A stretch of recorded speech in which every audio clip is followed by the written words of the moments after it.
संत शिरोमणि आचार्य गुरुवर श्री विद्यासागर जी महाराज की जय। और हम योग प्रणेता पूज्य गुरुवर श्री प्रणम्य सागर जी महाराज की जय। ओम अरहम नमः। श्री तत्वात् सूत्र के शंका समाधान सत्र में आप सभी का स्वागत है। आज पूज्य श्री के द्वारा आपकी की गई शंकाओं का समाधान किया जाएगा। यदि आप भी अपनी शंकाएं भेजना चाहते हैं तो विजिट कीजिए ttv.arham.yoga और हमारे शंका समाधान फॉर्म को फिल कीजिए। सत्र संबंधी शंकाओं का समाधान स्वयं पूज्य श्री करेंगे। इस कक्षा की सभी जानकारियां जानने के लिए आप हमारी वेबसाइट ttv.arham.yoga को विजिट कर सकते हैं। आप हमारे व्हाट्सएप ग्रुप भी ज्वाइन कर सकते हैं cut.ly/तत्वार्थ पर। इस कार्यक्रम के प्रसारण में पुण्याचक बनकर आप धर्म प्रभावना कर सकते हैं और पुण्यार्जन भी कर सकते हैं। आप टीम अरहम को 9810436940 पर संपर्क कर सकते हैं। चलिए पूज्य गुरुवर के चरणों में चलते हैं। प्रज्ञा मोदी जी भोपाल से पूछती हैं, मुनीषी के चरणों में कोटिशा नमोस्तु। मेरी जिज्ञासा यह है कि हमें कैसे पता चला कि हम जम्बू द्वीप वाले भरत क्षेत्र में ही हैं। यदि किसी मनुष्य का जन्म धातकी द्वीप या पुष्करार्थ द्वीप में हो तो उन्हें कैसे पता चल जाता है कि वह किस द्वीप में है? कृपया मेरी जिज्ञासा का समाधान करें। नमोस्तु गुरु। हम जहाँ रहते हैं वहाँ पर उत्पन्न हुए तीर्थंकरों के माध्यम से हमें पता पड़ता है कि हम कौन से क्षेत्र में रहते हैं। जो भी तीर्थंकर जन्म लेते हैं उन तीर्थंकरों के दिव्य ध्वनि से यह निकलता है कि इस जम्बू द्वीप के भरत क्षेत्र में इस अवसर्पणी काल में ये तीर्थंकर होते हैं, हुए हैं, होंगे। इस तरह का वर्णन तीर्थंकरों के माध्यम से हमें ज्ञात होता है। इसलिए यह शंका का समाधान शास्त्रों के माध्यम से ही होता है और आगम में जो तीर्थंकरों के लिए बताया गया है कि ये 24 तीर्थंकर इस काल में इस क्षेत्र में होते हैं, तो वो इसी क्षेत्र के तीर्थंकरों में जो तीर्थ का प्रवर्तन होता है, उस तीर्थ के प्रवर्तन के माध्यम से ही जो भी जीव वहाँ पर श्रावक श्राविका आदि के रूप में आते हैं तो वह उसी क्षेत्र के कहलाते हैं। इसीलिए आपको याद दिलाने के लिए प्रतिदिन जो आप अभिषेक करते हैं या कोई शांति धारा वगैरह करते हैं तो उसमें सुबह सुबह आपको याद दिलाया जाता है, जम्बू द्वीपे भरत क्षेत्रे आर्यखंडे, है ना। फिर अपने अपने प्रदेश का नाम आकर के लेके भारत देशे, फिर प्रदेश का नाम लेकर के अपने नगर का नाम लिया जाता है। तो इसीलिए ये याद दिलाया जाता है कि आप कंफ्यूज ना हो और इसी तरह से मान के चलें कि हम जम्बू द्वीप के ही भरत क्षेत्र में हैं, किसी अन्य द्वीप के नहीं हैं। नमोस्तु महाराज जी। महाराज जी, ममता जी जैन गाजियाबाद से पूछ रहे हैं, अढ़ाई द्वीप के अंदर जो समुद्र है क्या उसमें मनुष्य रहते हैं?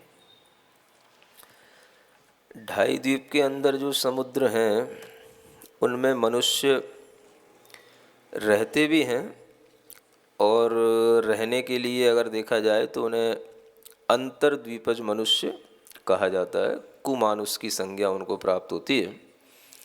तो उस तरह के मनुष्य भी रहते हैं और अन्य मनुष्य भी कहीं से कहीं तक पहुंच भी जाते हैं। अनेक ऐसी समुद्रों में भी नगरियां होने का भी वर्णन मिलता है। कभी वो विद्याधरों की धारा भी बनाई जा सकती हैं, देवों के द्वारा भी बनाई जा सकती हैं। ऐसी यह समुद्रों में भी मनुष्यों की स्थिति बन जाती है। नमोस्तु महाराज जी। मुनिषी साक्षी जैन मंगलूर उत्तराखंड से, तीर्थंकर और सामान्य केवली दोनों 5000 धनुष ऊंचाई पर बैठते हैं। समूहशरण में तीर्थंकर तो गंधकुटी के ऊपर बैठते हैं और सामान्य केवली 12 सभाओं में, तो दोनों की ऊंचाई 5000 धनुष कैसे होगी? व्यवस्था सब बन जाती है। तीर्थंकरों के आगे बैठना है तो सामान्य केवली की व्यवस्था तीर्थंकरों से थोड़ा सा अंतर के साथ में होगी और वह अंतर हो जाता है। ऐसा नियम नहीं समझना चाहिए कि जैसे वो 5000 धनुष हैं तो अब 1 इंच भी आगे पीछे नहीं होंगे, बिल्कुल वो बिल्कुल वहाँ पे बिल्कुल मतलब कहना चाहिए अड़ ही गए हों ऐसा नहीं होता।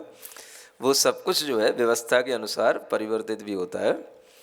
और तीर्थंकर भी हमेशा ही 5000 धनुष ऊपर रहते हों ऐसा भी नहीं होता, क्योंकि जब वो समोसरण आदि छोड़ते हैं तो उस समय पर कोई वो इतने ऊंचाई पर बैठ कर के वहाँ से मोक्ष नहीं जाते। उस समय पर उनका जो मोक्ष गमन होता है, जैसे पावापुरी है, पद्म सरोवर है, तो वह वहाँ पर स्थित दिखाई देते हैं, वहाँ पर ही हैं। तो ऐसा नहीं समझना चाहिए कि ये 5000 धनुष की नियामकता हो गई तो वो बिल्कुल एक तरह से फिक्स हो गया, उसके नीचे नहीं आ सकते हैं, इस तरह का विचार नहीं। वो अपनी योग्यता के अनुसार और अपनी परिस्थितियों के अनुसार अपने उस आवागमन की ऊंचाई को बदल सकते हैं। नमोस्तु मिश्री। इन्हीं का एक और प्रश्न है साक्षी जी का ही। नमोस्तु गुरुवर, क्या राजा को सूतक पातक नहीं लगता?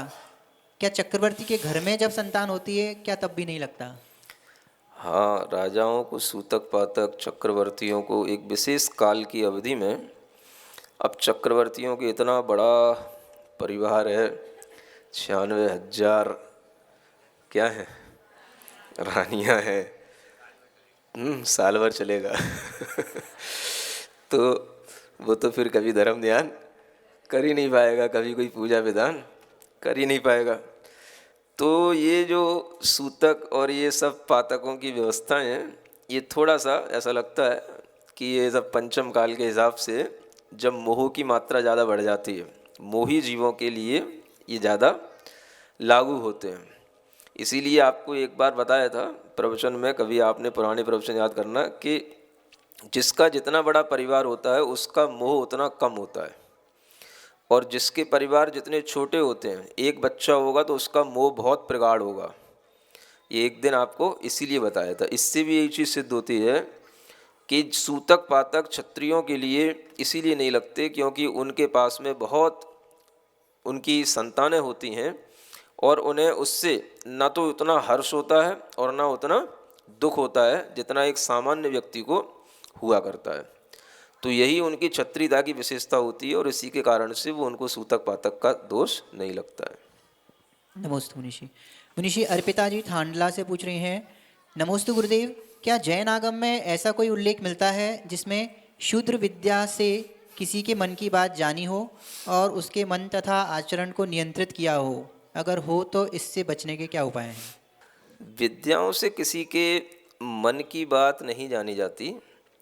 विद्याओं के माध्यम से तो किसी के शरीर आदि में प्रवेश हुआ जा सकता है, किसी के लिए छोटा बड़ा रूप बनाया जा सकता है, किसी को किसी भी तरह से परेशान किया जा सकता है, लेकिन मन की बात जानने के लिए विद्याओं का इतना सहारा नहीं लिया जाता और उसके माध्यम से कोई किसी के मन को नियंत्रण किया भी नहीं जाता। नमोस्तु मुनिषी। मुनिषी अमित जी मुंबई से पूछ रहे हैं, उपशम या क्षयोपशम सम्यक दर्शन हो गया, ये कैसे पता करें? आपके लिए पहले भी कई बार कहा जा चुका है, ये कोई भी जो भाव हैं, सम्यक दर्शन के भाव हों, चाहे वो हमारे पारिणामिक भाव हों, चाहे वो किसी भी तरह के औदयिक या औपशमिक भाव हों, ये सब भाव हमारे अंदर होते जरूर हैं, लेकिन हम इन भावों को पकड़ नहीं सकते। ये भाव अत्यंत सूक्ष्म होते हैं। कर्मों का उपशमन हो गया, क्षय हो गया, क्षयोपशम हो गया, ये हमारे कर्म के भाव ग्रहण में नहीं आ सकते। हाँ, इतना जरूर है कि उससे उत्पन्न होने वाला जो परिणाम है, जो कार्य है, वो हमारे ग्रहण में आ जाता है। क्षयोपशम पहले आपका थोड़ा था, अब बढ़ गया, तो इससे आप अनुमान लगा सकते हैं कि कर्म के क्षयोपशम आपके बढ़ गए। पहले आपका मिथ्यात्व का परिणाम तीव्र था, अब आपका शांत हो गया, अब आपको मिथ्यात्व कषाय उत्पन्न नहीं होती है, मिथ्यात्व भाव उत्पन्न नहीं होता। तो ये कार्य को देख करके अनुमान लगाया जाता है। कभी भी इन परिणामों को हम डायरेक्ट पकड़ नहीं सकते, ये सूक्ष्म परिणाम हैं, इन्हें हमें आगम से ही स्वीकार करना होता है। नमोस्तु मुनिषी। अर्पिता जी थांडला से पूछ रही हैं, क्या रागी द्वेषी देव भी नंदीश्वर पूजा में आते हैं? आगम में उनके सम्यक दर्शन के बारे में क्या उल्लेख है? क्या वे मिथ्यात्व के साथ आते हैं? रागी द्वेषी तो सभी होते हैं, कोई भी देव वीतरागी थोड़े ना होते हैं। बात मिथ्यात्व की और सम्यक दर्शन की है, वो अलग बात है। मिथ्यात्व के साथ भी राग द्वेष होता है और सम्यक दर्शन के साथ भी राग द्वेष होता है। मिथ्या दृष्टि जीव भी नंदीश्वर आदि द्वीपों में पूजा वंदना के लिए पहुँचते हैं, सम्यक दृष्टि जीव भी पहुँचते हैं। तो मिथ्या दृष्टि जीवों में बहुत सारे जीव तो इसलिए भी पहुँचते हैं कि जब उनके सरदार जाते हैं तो उन्हें भी जाना पड़ता है। सरदार माने उनके जो बॉस हैं, उनके मुख्य इंद्र हैं, वो जब पहुंचते हैं तो उनका जाना भी उनके लिए नियामक हो जाता है। अब वो वहाँ जाएंगे, पूजा करेंगे, अब उनकी इच्छा किसी भी तरह की हो, वो वहाँ पे जाकर के नृत्य भी कर सकते हैं, वो वहाँ पे जाकर के केवल उस माहौल में अपने आप को किसी भी तरह से आनंदित भी रख सकते हैं। किसी भी तरह से वो अनुचर बन करके जैसे उनके मुख्य इंद्र कर रहे हैं वैसा भी कर सकते हैं। श्रद्धा से भी कर सकते हैं और बिना श्रद्धा के भी कर सकते हैं। ये उनके ऊपर है कि वो अपने मन में क्या विचार कर रहे हैं। मिथ्या दृष्टि बहुत से देव होते हैं, जिनेंद्र भगवान की पूजा करते हैं तो वह कुल देवता मान करके भी करते हैं कि भाई अब इनके कुल में जन्म लिए, ये हमारे कुल देवता हैं तो इनकी पूजा करना है। तो वह कर्म क्षय का निमित्त मान करके नहीं करते। जो कर्म क्षय का निमित्त मान करके करते हैं वो सम्यक दृष्टि होते हैं, और जो मिथ्या दृष्टि होते हैं वो उन्हें कुल परंपरा का कुल देवता मान करके करते हैं। तो इसी तरह की पूजाएं करने के लिए उन्हें कि भाई हाँ, साल में इस प्रकार से हमारे लिए वहाँ जाना ही होता है, हमें ऐसे पूजन करना ही होता है। जैसे बहुत कुछ आप लोग करते हो कि कोई काम होते हैं तो हमें परिवार सहित जब कोई जा रहा है, कर रहा है, तो हमें भी उनके साथ में जुड़ करके कर लेना होता है। तो उसी तरह से वो लोग भी कर लिया करते हैं। तो ये उनकी भावना रहती है, लेकिन उनकी भावना कोई विशेष रूप से उनसे हमें कर्म क्षय हो, उस पूजा के माध्यम से हमें मोक्ष मिले, इस तरह की कोई उनकी भावना नहीं होती है। नमोस्तु मुनिषि। मुनिषि रूपाली जी जैन जबलपुर से पूछ रही हैं, शुल्लक महाराज जी को इच्छामी क्यों बोलते हैं? अब इच्छामी का मतलब है इच्छा करता हूँ, और ये समाचार के कुछ नियम एक तरह से नियुक्त कर दिए गए हैं ताकि हर कोई कुछ भी ना बोलने लग जाए, है ना। तो जो निर्ग्रंथ रूप को धारण करने वाले होते हैं उनके लिए नमोस्तु है, और जो ये क्षुल्लक अलग हैं उनके लिए इच्छामी शब्द है। इच्छामी का मतलब है कि हम भी आपकी तरह कहना चाहिए गुणों को धारण करें, या हम भी आपकी तरह व्रतों को धारण करें, हम भी आपकी तरह यह श्रावक की उत्कृष्ट व्रतों का पालन करें, इस तरह की मैं भी इच्छा करता हूँ। इस भावना के साथ में उनको इच्छामी समाचार किया जाता है, यह शास्त्रोक्त है।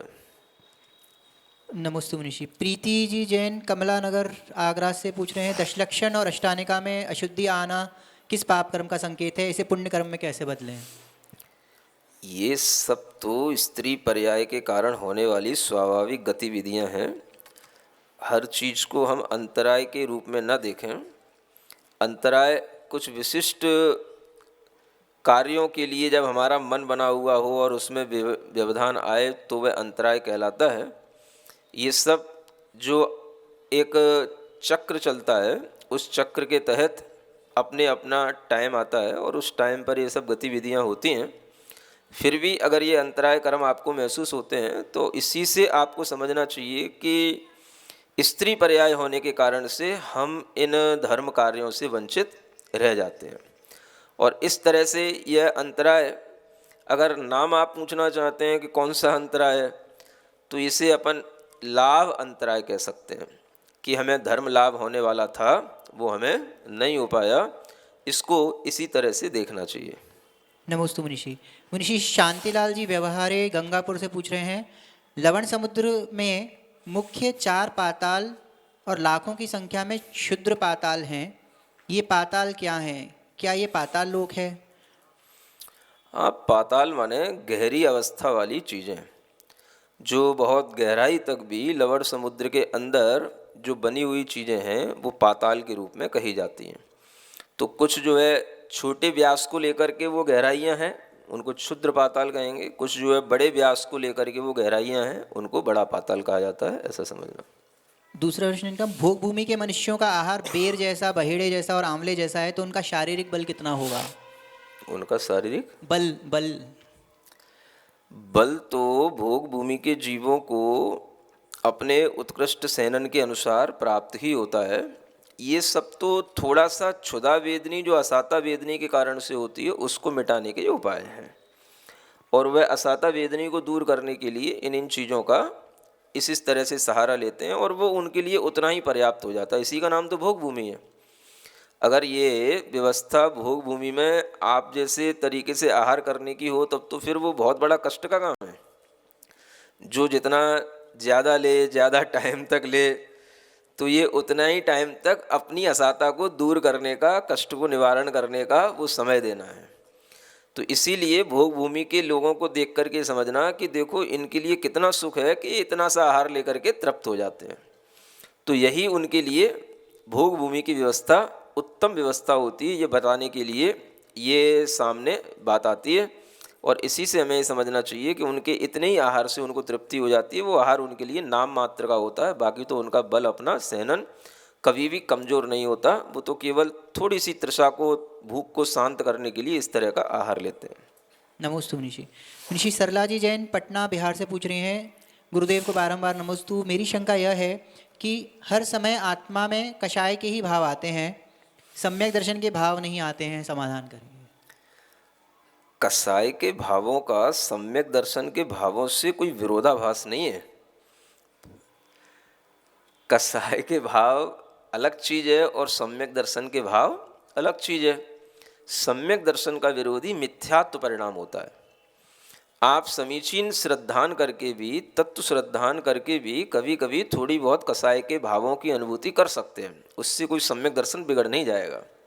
आपको ध्यान रखना है कि जब छायक सम्यक दृष्टि भरत और बाहुबली दोनों भाई भाई आपस में लड़ सकते हैं, और भी अनेक उदाहरण आपके सामने हो सकते हैं, तो कभी भी इस तरह के गुस्सा करने से, युद्ध करने से सम्यक दर्शन को आघात नहीं पहुंचता। ये कसाई की प्रणाली अलग चलती है। सम्यक दर्शन डिपेंड करता है हमारे तत्व श्रद्धान पर। आत्मा परमात्मा का जो सिद्धांत है, उस श्रद्धान पर हमारे अंदर वो सम्यक दर्शन का परिणाम बना रहता है। तो इसको आप कसाय के साथ ना जोड़ें। इसका विपरीत कसाय नहीं है, इसका विपरीत मिथ्यात्व भाव है, उसको देखें। नमोस्तु मुनिषि। मुनिषि सुधा जी जैन सिरसागंज से पूछ रही हैं, क्या तीर्थंकर भगवान छद्मस्त अवस्था में पिच्ची कमंडल रखते हैं? तीर्थंकर भगवान को पिच्छी कमंडल की कोई आवश्यकता छद्मस्त अवस्था में भी नहीं रहती है, क्योंकि उनके लिए कमंडलों का कोई उपयोग नहीं है। उनका शरीर इतना अब बढ़िया होता है, हर तरह की उसमें फैसिलिटी होती है उन्हें कभी कमंडलू का पानी यूज करने की उसके लिए कोई ज़रूरत पड़ती नहीं। उनका शरीर स्वभाव से सुंदर होता है, सुगंधित होता है। उन्हें कभी हाथ पैर धोने की भी ज़रूरत नहीं पड़ती। उनके शरीर में कभी मैल लगता ही नहीं, बाहर की कोई धूल धक्कड़ भी उनके शरीर में कभी चिपकती नहीं। हमेशा जो है वो बिल्कुल शुद्ध बने रहते हैं। तो इसलिए उनको कमंडल की ज़रूरत नहीं, और पिच्छी की ज़रूरत भी इसलिए नहीं होती क्योंकि उन्हें मुनि दीक्षा लेते ही उत्कृष्ट संयम की प्राप्ति हो जाती है, जिसके माध्यम से वो क्षुद्र सूक्ष्म जीवों का भी परिहार अपने ज्ञान से कर सकते हैं। बिना पिच्छी का प्रयोग किए भी वह अपने सूक्ष्म जीवों का परिहार करके अपनी प्रवृत्ति कर लेते हैं। ये उनके संयम की विशेषता से संभव होता है, इसलिए उन्हें पिच्छी कमंडल की कोई आवश्यकता नहीं होती है। नमोस्तु मुनिषि। मुनिषि अनुभा जी जैन बड़ौद से पूछ रही हैं, नमोस्तु गुरुदेव, मेरी शंका है कि अनुग्रह शब्द से क्या तात्पर्य है, कृपया समझा दीजिए। अनुग्रह का मतलब होता है उपकार। उपकार के अर्थ में ये अनुग्रह शब्द आता है कि द्रव्य का एक दूसरे द्रव्य के ऊपर जो उपकार चलता है वही उसका अनुग्रह कहलाता है।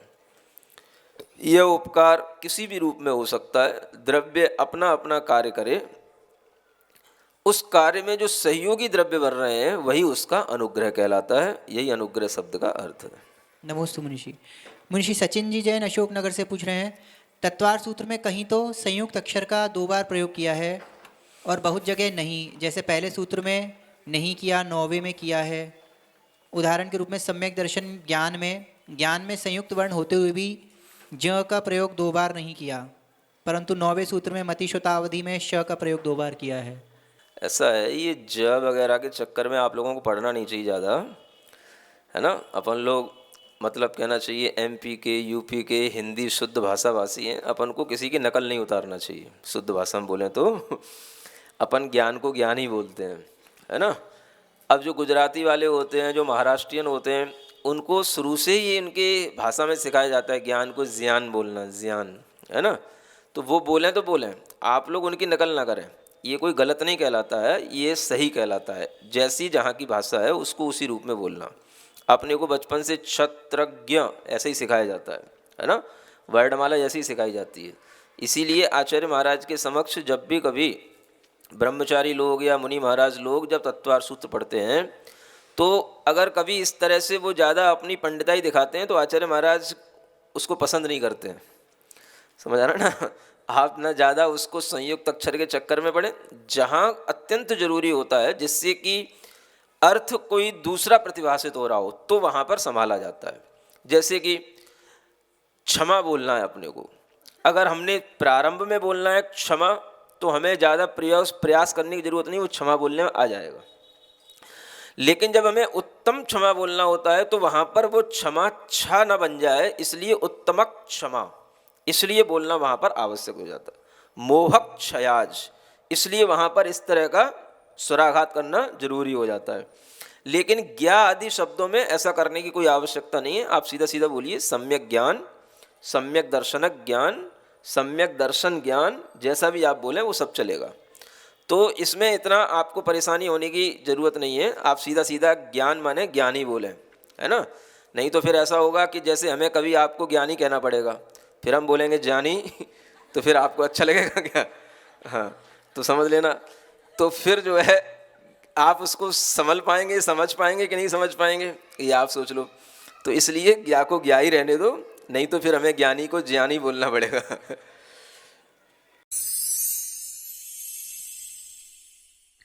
सिरिजिण वाणी जग कल्याणी, जग जन मदतम मोहरी, जनमण हारी गढ़हर हारी, जम जरा भव रोग हरी। तिथ्य राणम दिव्य झुणिम जो पढ़ई सुणई मय्ये धारई, राणम सौख मणंतम धरिय, सासद मोक्ष पदम पावई, सासद मोक्ष पदम पावई।